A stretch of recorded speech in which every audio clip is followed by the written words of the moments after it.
Avram, he and Sarah have a unique position. The whole world is saying one thing, and they're saying something totally different. Uh, Avram is the founder of what we call ethical monotheism. That in order that you to believe in God, you have to be ethical and moral. This in his day was totally out of the ordinary. The ancient gods did not care if you were ethical or moral.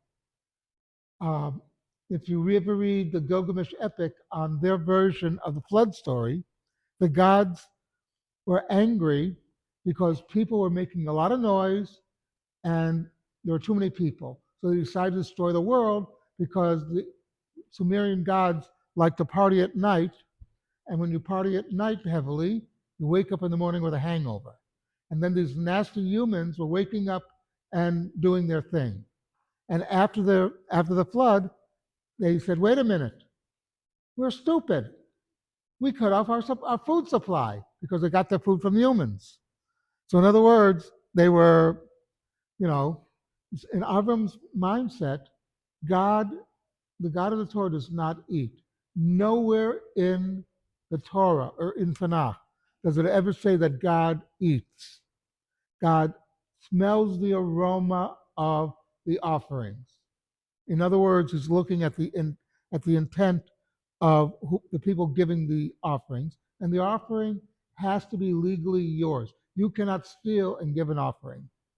So same thing. Avram was on the other side. Remember, he's called Ha'ivri, the one who is on the other side. He's on the other side of the world. And this for us is an important lesson that no matter what the world says about us, about morality, or anything like that, we have the Torah. This is the basis of our morality, of our ethics. And everything else follows. Uh, and that's an important lesson for us to know that even if the world says, that what you're doing is wrong, it doesn't matter. It matters what the Torah says. And in Israel, there's an attempt to change. Instead of calling us religious as we do, they have a phrase that a lot of people refer to themselves as Torah-ni. I'm a Jew that obeys the Torah. And that's basically the lesson from Avram and Sarah.